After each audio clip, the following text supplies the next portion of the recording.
Hello, everyone. My name is Matthias Risse, and I am the director of the Carr Center for Human Rights Policy here at Harvard University. And it is my honor and privilege to welcome everyone today for this webinar in our series on human rights in hard places. And the topic of today's webinar is Human Rights, a Perspective from Russia.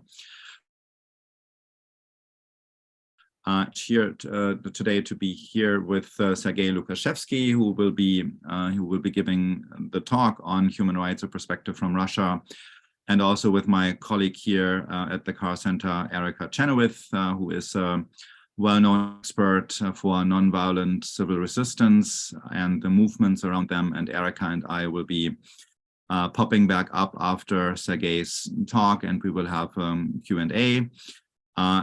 And those of you who are regulars at Carr Center webinars will know that we will also be screening the questions that you are putting in the YouTube chat. We will be integrating them in our conversation with Sergei. So I want to encourage you already, as Sergei is going to give his talk, to think of questions to put in the chat, and we will be integrating them into this conversation we will be having with him later. Allow me to say just a few things about Sergei Lukashevsky and the Sakharov Center in Moscow, of which he is the director. So maybe Andrei Sakharov himself was a Soviet nuclear physicist and later a dissident, Nobel Prize recipient and activist for nuclear disarmament and for human rights. He lived between 1921 and 1989, and those of you who were already interested in human rights causes were of the requisite age to be interested in human rights causes in the 1980s. You will remember that Andrei Sakharov was one of the globally most visible people in the human rights movement during that decade. He and his wife, Yelena Bonner, who was a prominent human rights activist entirely in her own right.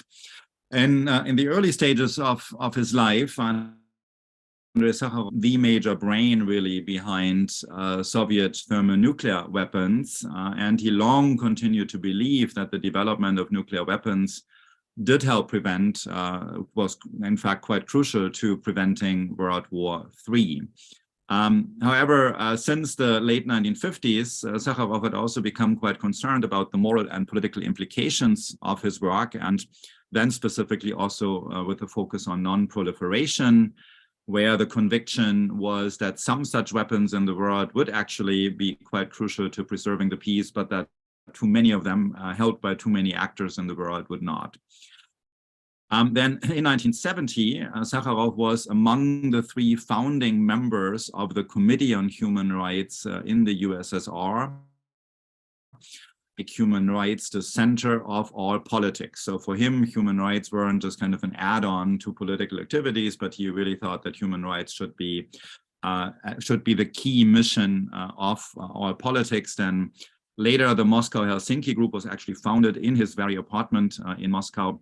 In 1975, Sakharov was awarded the Nobel Peace Prize, and at that time, the Norwegian Nobel Committee called him a spokesperson for the conscience of mankind. And for all of this, of course, in the Soviet Union of the 70s and then into the 80s, he faced serious repercussions, including a number of years of internal exile. And of course, he was not able to travel to receive his Nobel Prize, the Peace Prize, in person. The Sakharov is a museum and cultural center devoted to the protection of human rights in Russia and to preserving the legacy of Andrei Sakharov. And it was founded by his widow, the human rights activist Yelena Bonner, who survived him by about 20 years.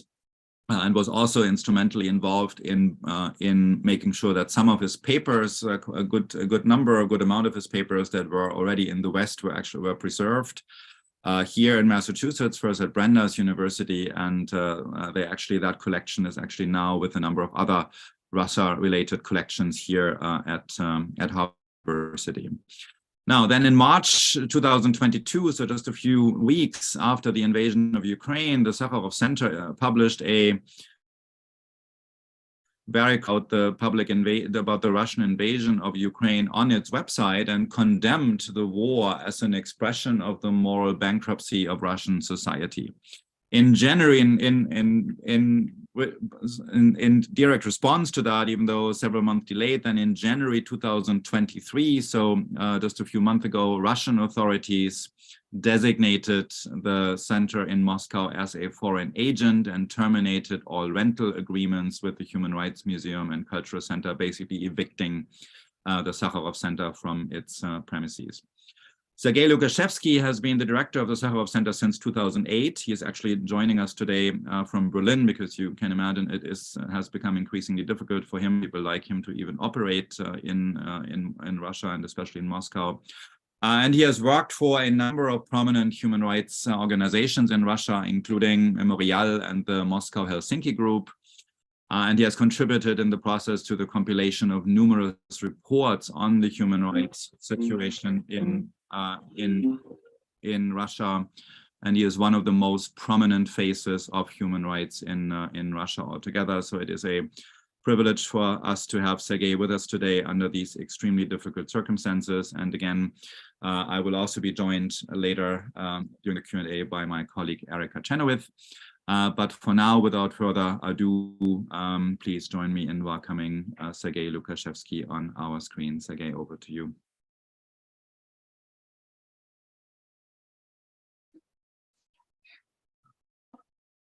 Hello to everybody. Thank you very much for the invitation, and thank you, Matthias, for such a brilliant presentation of Andrei Sakharov and the Sakharov Center.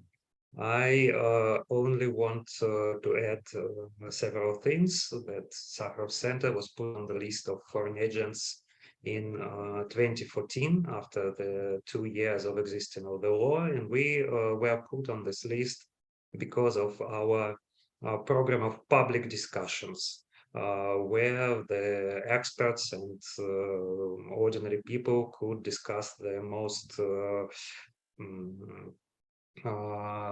important issues of social and political life of the country and of the world.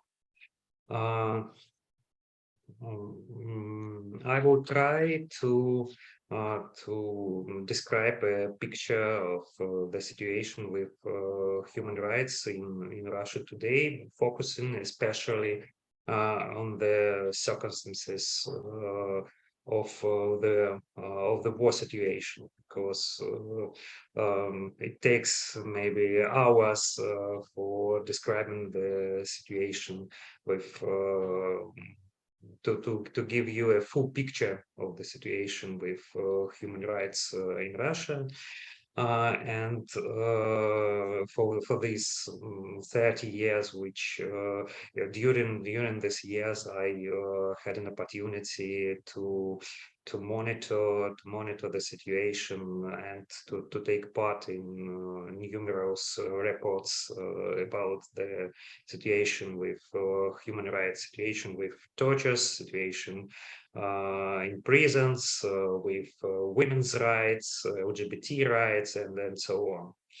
And today, as I mentioned, I will focus especially on the situation with civil rights, and especially inside the frame of the situation after the beginning of Russian aggression to Ukraine. And I prepared a presentation to help me and you to see the situation.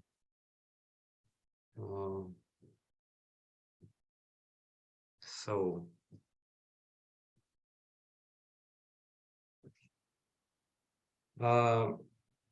before the beginning of the war, the situation with civil rights in Russia could be characterized as step-by-step crushing the basic civil rights, as a right to assembly, a right to association, freedom of speech, freedom of religion, freedom of conscience, and so on and so forth. During the COVID pandemic, Russian authorities, in fact,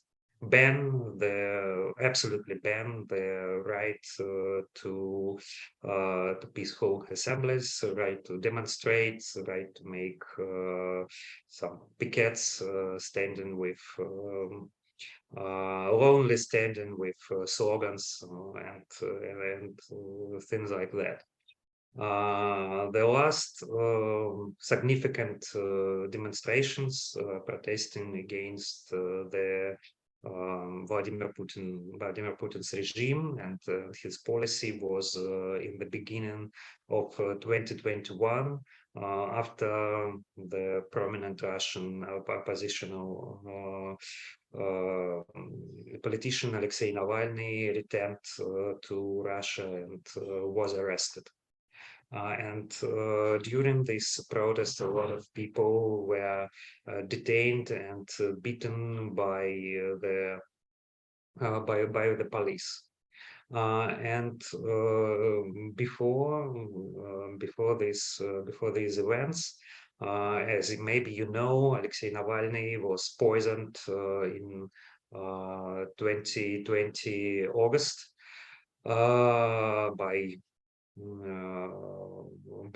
used for the so-called war poison called Novichok, and successfully received treatment finally in Germany. And before this, there was a wave of repressions against so-called non-systemic political opposition in Russia. Non-systemic means real political opposition, because systemic oppositional parties are not really those who try to receive power and change Putin and his team. And are part of the official political system. And numerous of Alexei Navalny supporters and political activists who joined so-called Open Russia movement, led by Mikhail Khodorkovsky, Russian oligarchs arrested and sentenced to 10 years to 15 years of prison, and released after 10 years in 2013. And also, I think the important character of the situation in Russia was so-called foreign agents law. When this law was adopted, Russian authorities told to the audience that it's a thing like the FARA law in the United States, but at the end, that this law is only about informing the audience about the funding of non-governmental organizations. But in fact, this law became an instrument for deprivation and how to say it, discrimination of independent civil organizations. And this law banned for this organization to work with any state financing bodies like universities and schools. And those who became foreign agents, firstly only non-governmental organizations, and then this status was spread for the physical for the persons, and they need to provide every quarter of the year information about all their activity and all their finances. and it was banned for them to be official experts, to monitoring elections, and so on and so forth. And during the last years before the war, the area of independent media shrinking from the year to year. Part of the independent media was put on the list of foreign agents. Part of them were in fact taken under the control of the authorities by changing the owners. And maybe the last thing I want to mention is so-called anti-spy cases, because in numerous of examples, such cases were based on falsifications. And for example, a mother of 6 children was arrested because she made a call to Ukrainian embassy saying that she saw trains with Russian military technique near in her city of Smolensk, and numerous of cases were on such a style.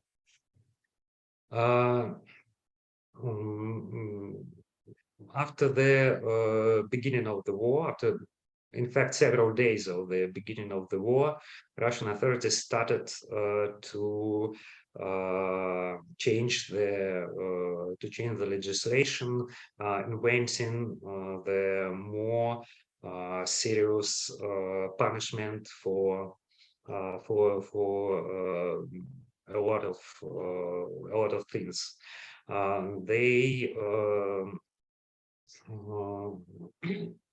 in Russian legislation appeared an article about so-called fakes about the activities of Russian armed forces. In fact, it means that the person who disseminates information which is different to official information about the war, about what happens during the war, it could be called fakes. And if you, for example, disseminate an information of Radio Liberty or BBC or CNN and media like that, and the highest level of imprisonment was proclaimed 15 years. And another new article is discrediting of the armed forces of Russia, and the maximum possible sentence is 7 years of prison. The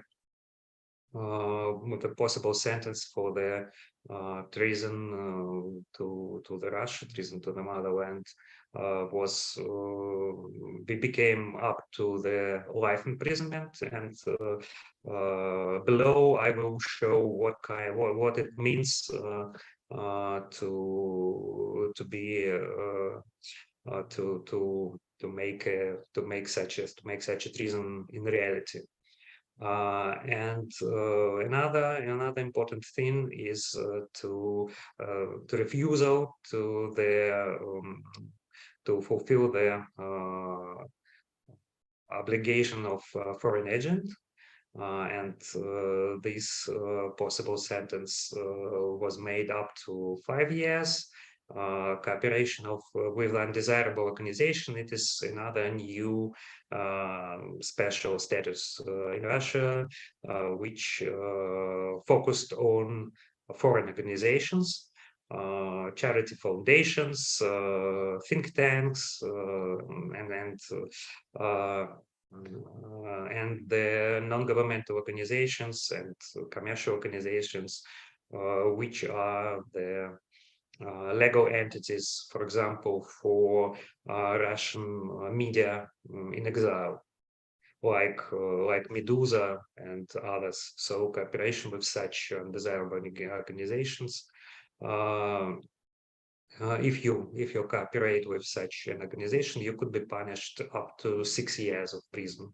And refusal to execute an order, that means not only the refusal, for example, to kill somebody, but not to go to take part in war, in military conflict, because in Russia the war against Ukraine officially is not a war, it is so-called special operation, and legally that means that in the situation of no war, contract soldiers could reject, could finish their contract with the army. But in fact, of course, Russian authorities interested all such contract soldiers to continue their service and to go to the war. And finally, because Russian authorities, Putin's regime, trying to base their politics on so-called traditional values.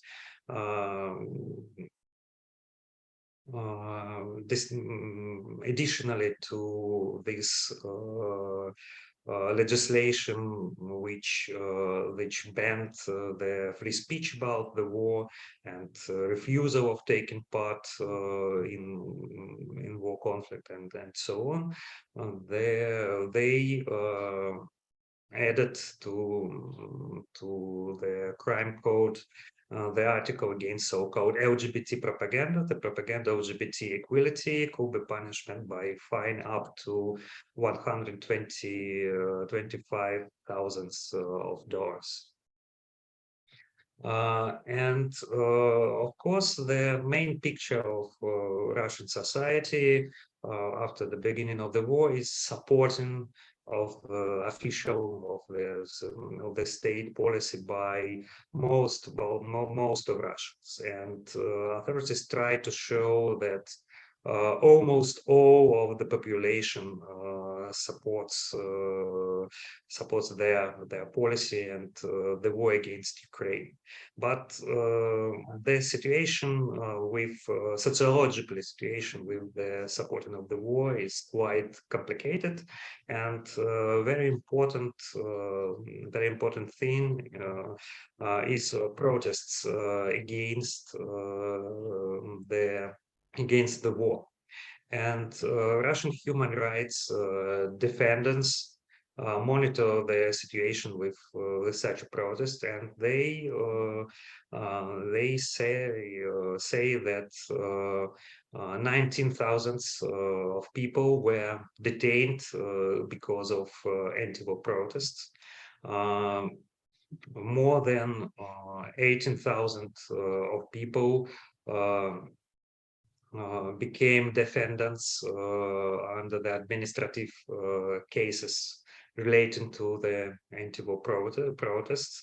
And speaking about such an administrative cases, it's important to mention that in Russia there is such, maybe I don't know how exactly to say it in English, prejudicial system. If you have one administrative case, you would be fined because of your protest. And if you will have two administrative protocols, that means that the criminal case could be started. Criminal prosecution could be started against you for your anti-war protest. And 6,296 people were charged under the new article of discredited of armed forces. Also, human rights defenders collected information in the frame of so-called anti-war case. And criminal cases were started in 77 regions, and today human rights defenders know about 528 such cases, and 1/3 of them about spreading fakes about Russian army. 66 of such cases about discrediting of the Russian army. And by today, 1/3 of them, 164 people were convicted and sentenced already. 48 people were imprisoned. 208 people are still in pretrial detention in prison. 13 people are under the house arrest, and 89 people are waiting.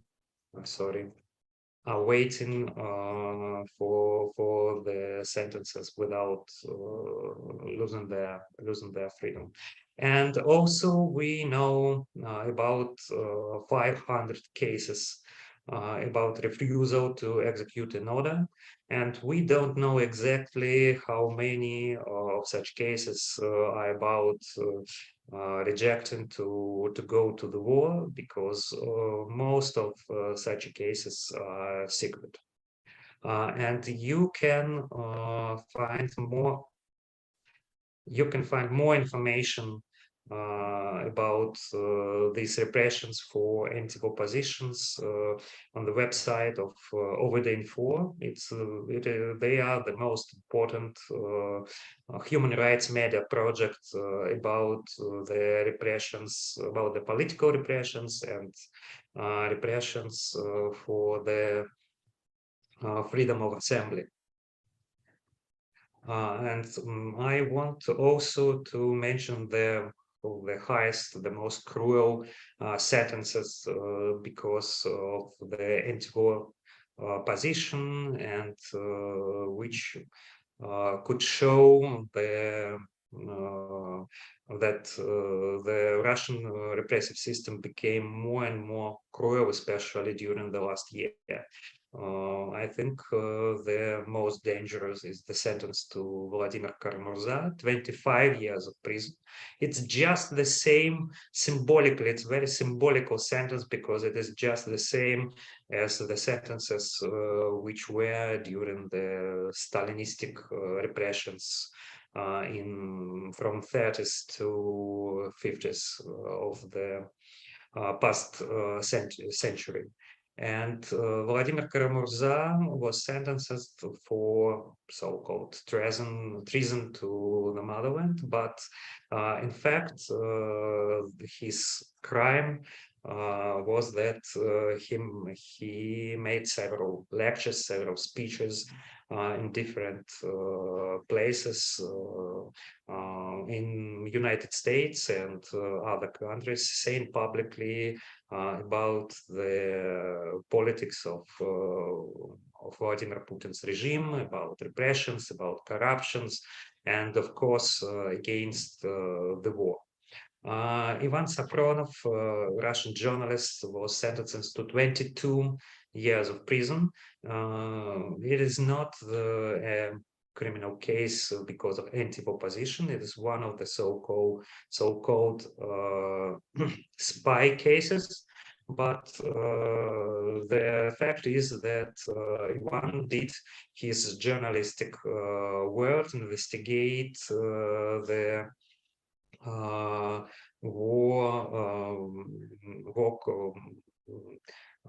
weapon trade weapon negotiations between Russia and Egypt. Ilya Yashin was sentenced to 8.5 years of prison. He was a YouTube blogger and also municipal deputy of one of the Moscow districts. And his so-called crime was that he mentioned the crimes of Russian forces in Bucha, near Kiev. It's very, of course, prominent case, and I think everybody of you knows about it. And Alexei Gorinov, another municipal deputy, was sentenced to 7 years of prison because he, during the meeting of municipal deputies, non-publicly, told that it's impossible to organize festivals in situation of the war against neighbor state. And additionally to this juridical repressions, we saw a lot of extra juridical persecutions. And of course, it's important to mention that human rights activists know about the less part of them, because not everybody who was persecuted because of his anti-war position made this situation public. But we know about 328 such cases, including firing, workplace harassment, threats, and so on. And also, the Putin on the list of foreign agents increased several times comparing with previous years. In 2021, 132 organizations and people were put on the list of foreign agents. In 2022, 207, and only for 4 months of 2023, 84 people and non-governmental organizations were put by the authorities on this list. And of course, the beginning of the war meant the crushing of the last independent media in Russia. More than 10,000 resources were blocked by the Russian authorities, and by today's procedure, the authorities have not to have the court decision about it. It could be made by the special statement of prosecutor's office. And of course, during 20 years of Vladimir Putin ruling, the Russian television became the instrument of propaganda, and the most important newspapers and radios became to be under the control of the state or loyal to the state owners. But in February 2022, there were several media which were partly free, which could operated as an independent media, like Radio Echo Moscow, Dozhd Internet TV channel, and several other media, including the media project in the frame of Radio Liberty. And all of them were blocked or proclaimed that they finish their activity because new censorship rules were absolutely against the normal work of journalists. And also, I have to speak about war crimes of Russian forces on the territories which were or today occupied by the Russian war forces. And I have to mention maybe the most important resource. It is a Ukrainian resource, Tribunal for Putin. It is the website of Ukrainian human rights organizations who collected the incidents of war crimes which was made by Russian forces. Of course, they could collect an information, especially in the regions which was liberated from the Russian occupation. And by today, they have 37 and 950 incidents of war crimes, crimes against humanity, and acts of genocides. And by the human rights activists and journalists, they fixed the numerous kidnappings of people, killings of civilians, extrajudicial executions, tortures, rapes, killings of civilians, and murders. And maybe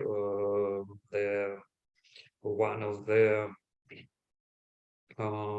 most important facts is removal of more than 15,000 children from the occupied territories to the internal territory of Russia. Part of these children are orphans, and part of them have their parents in Ukraine. And part of these children today are in special camps and orphan houses, and another part of them are by today adopted by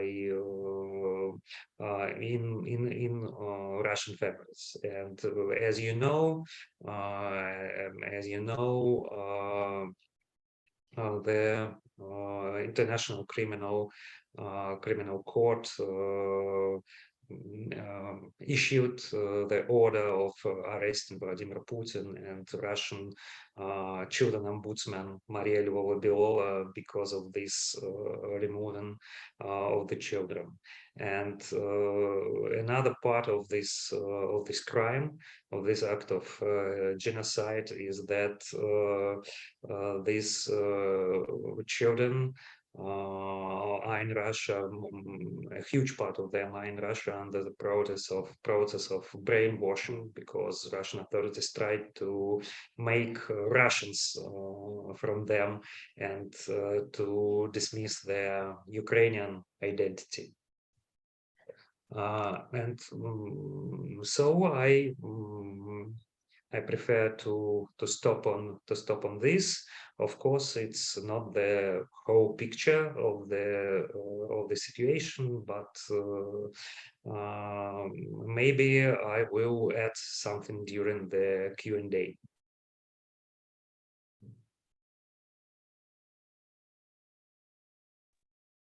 Thank you so much, Sergey, for that really informative overview of the troubling trends in Russia with regard to human rights recently. I wanted to ask a little bit about what the current information environment is like in the country. So you talked about censorship, yet there also are now probably over 1 million Russians living outside the country, presumably still often in touch with people inside the country. What are the sort of main channels of information that remain open, and how might that affect what people know to be true on the ground in Russia?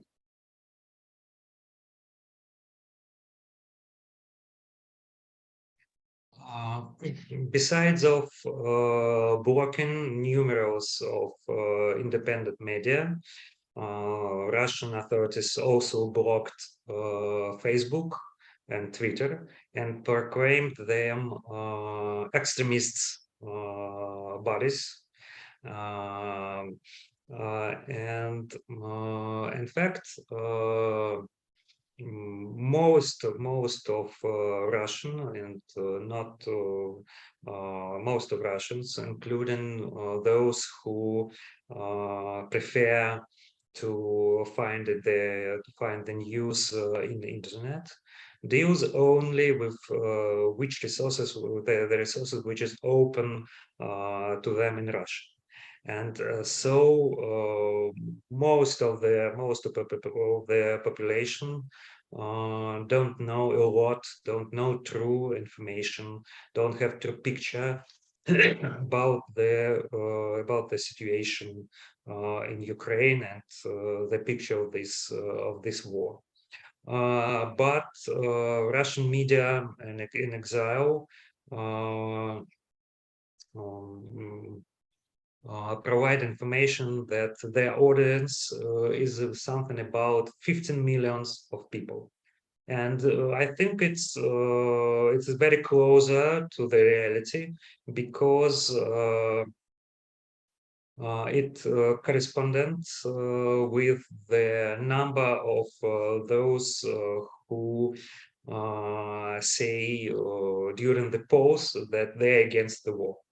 From 10 to 15% of the Russians are not afraid to say to the bosses that they're against the war.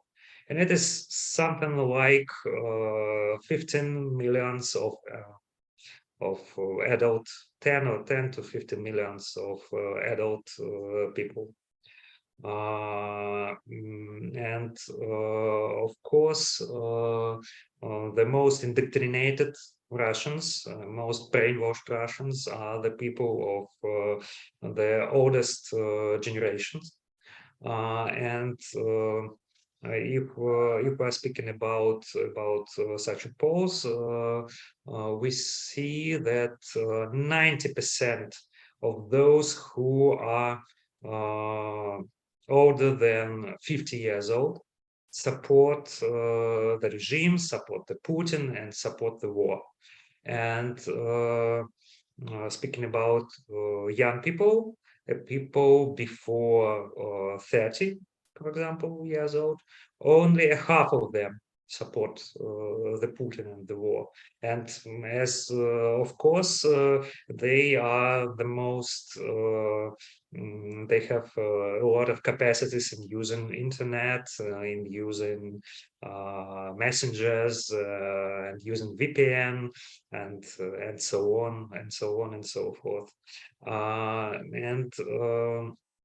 But I have to mention that besides free media, independent media, which try to show the Russians the real picture of the war. The beginning of the war was the moment of increasing the popularity of so-called war correspondents, guys from the Russian sides who started their channels, especially in Telegram. And their audience of several of them are more than 1 million subscribers. And it is another part of Russians, part of strong supporters of the war. And the sociologists think that something like 20 to 30% of Russians are strong supporters of the war. According to the polls, something like 80% of Russians proclaimed their support. But answering the question, do you want Putin to stop the war tomorrow, or to continue the war until the Russia will take Kiev? A half of this 80% answering that they will be very glad if Putin will stop the war tomorrow, and another half saying that the Russia have to fight until the victory, until the defeating of Ukraine. And it is corresponding with the media consumer in Russia, and on the one hand, the difference between those for whom the main source is TV, because TV is a real absolute instrument of propaganda, and those who use internet, and especially Telegram channels, so they could be subscribed on different channels and knew more different, have an opportunity to receive different information. Thank you, Sergey. Let me also say to the audience, any questions you may want to have for Sergey, please do put them in the YouTube chat. We are monitoring that and we'll do our best to integrate them. So I find this quite uplifting to hear that the younger generation, is getting information in ways that gives them a more positional mindset than the older one. How is this boding for the future? So what are your thoughts about what might be a Russia after Putin? Is this there's always this fear that after Putin comes one worse than Putin, because people who would be better than Putin have been driven out of politics one way or another long ago. Is that the scenario? Is the scenario that young people are working on getting their own information, they have not abdicated kind of informational responsibilities, they have a minds of their own? Does this give you hope that something good might happen in the end?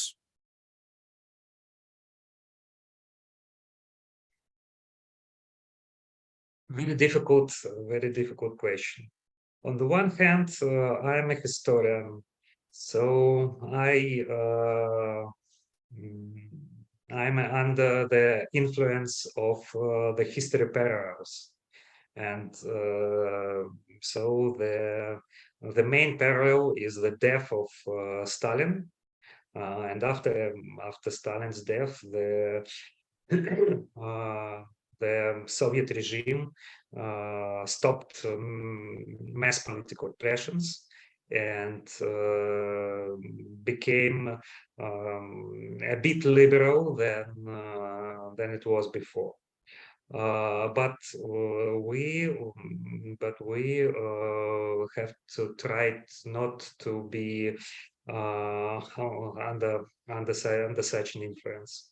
I think that the future of Russia highly depends of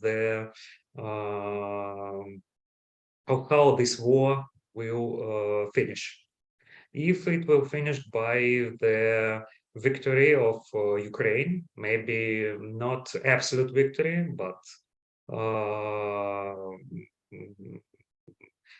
the Russian army will be partly defeated and lose a huge part of territories which was occupied after 2014. I think it will be a very serious blow to the regime, because the loyalty of most of Russians are not the loyalty to some ideology, and not the loyalty personally to Putin. It is the loyalty to the strongman, and the strongman must win. If he doesn't win, he's not a strongman. And it's not only about the ordinary people, but it is the same about the elites. And maybe about the leaks of the conversation between two Russian businessmen, Farhad Akhmedov and Iosif Prigozhin, not the same Prigozhin as a head of this condottiers Wagner. And we see from this conversation that Russian elites understand the situation very clear, and they are very critical to the Putin and his policy. They are not liberals. They are not people of democracy values. but they're very critical to the policy policy of the regime. But at the same time, there is no real political institutions in Russia. It is a real vertical of the one people or one person, Vladimir Putin.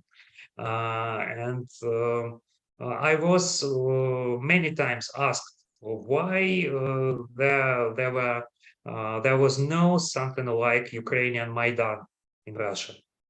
And the answer is Russia had its own Maidan. It was in 1991, because at that time it was the classical situation of what was after called coward revolution. We have a lot of people who were against the authorities, but at the same time they have legitimate a person with its own legitimacy, Boris Yeltsin, who was the president of democracy elected president of Russia. And the protesters also have a lot of democracy-oriented deputies of the High Council of Russian Republic inside the Soviet Union, and this colored revolution won because of it. But even since the mid of zeros, there were no real political opposition. There were no real independent oppositional deputies in State Duma. There were no independent courts.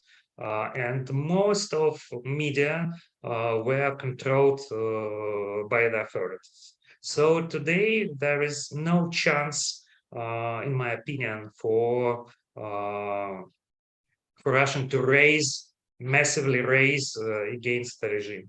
And I think most of Russians, despite of their loyalty to the regime, being brainwashed by the propaganda and so on, all of Russians understand that if crowds will go to the street, the authorities will use weapons against them.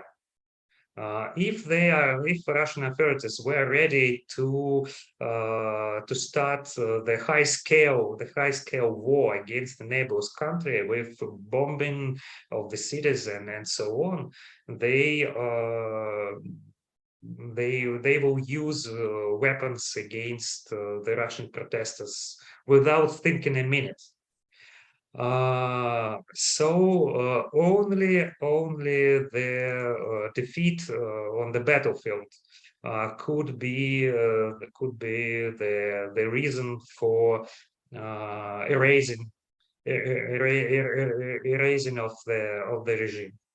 And so we have, I think, three scenarios. First one, the scenario, I think two main scenarios. And one of them is a falling of the regime with maybe one possibility with the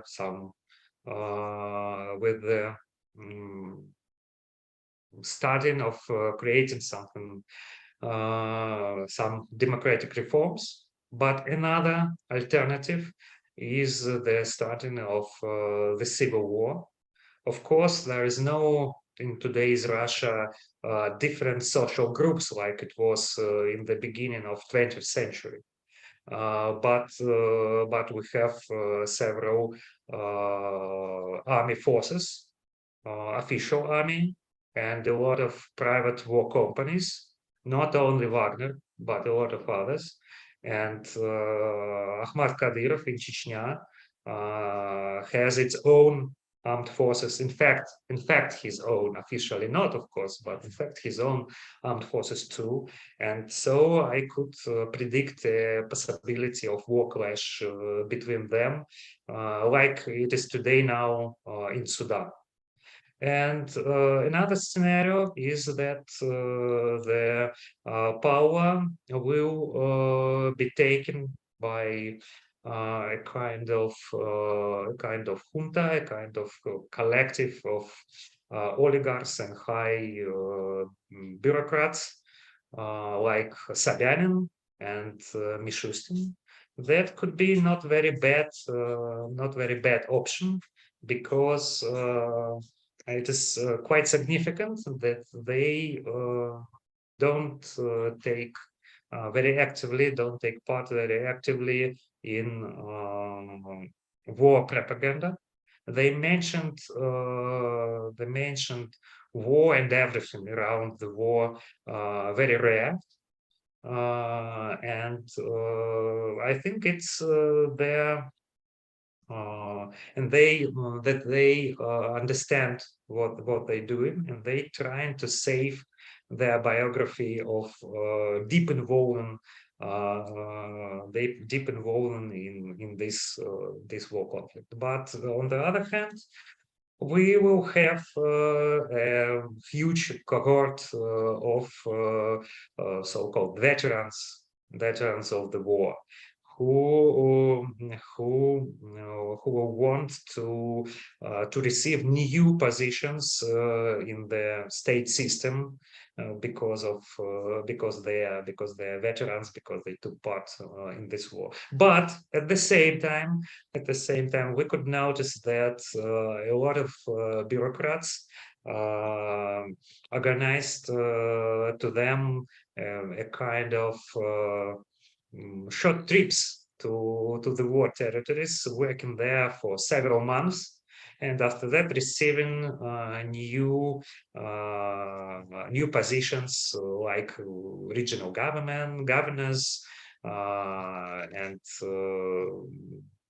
taking other places in the state system. So the bureaucracy have a capacity, have eagerness to stop the infiltrating their community by these special guys whose only capacity is to kill people during the war. So I think that the bureaucracy have very strong position, very strong position in Russia, and a lot of opportunity to keep the power. But their plans, their policy, as that is the thing I started from, will depend of the situation in battlefield. If Russia will be defeated, it will be the reason to change the policy. If the Russia maybe not win, but will keep the territories which is occupied now, and the end of this war will be in Korean scenario. It will be the reason not to change anything, and Russia will move more and more into a kind of neo-totalitarian regime. Maybe from some points of view closer to China, from another points of view closer to Iran. Of course, not North Korean style, but something like that. Wow, thank you. That was a very comprehensive answer to this question, a rather depressive assessment of the situation, Sergei. I'm afraid we are approaching the end of our time here. So let me just say, for somebody who is directing a human rights center in a country where, things are not in great shape, but the way they are not in great shape is nothing like what you are dealing with there. It is incredibly humbling to talk to you, and inspiring that people you work with, the organization like Memorial and like the Moscow Helsinki group, like the Sakharov Center, that you are there and that you are that you are doing, that you are in this fight, even though you know you are not optimistic that it will actually take you anywhere. But I think you know, it is. I think the whole world owes you an enormous debt of gratitude, since Russia obviously is an enormous place to the world. So the world owes you an enormous gratitude for doing this, Sergey, you and your colleagues. So thank you for that, Sergey. Thank you to the audience for joining us, and I hope you will be joining us for another event at the Carr Center at some point soon. Take care, everybody.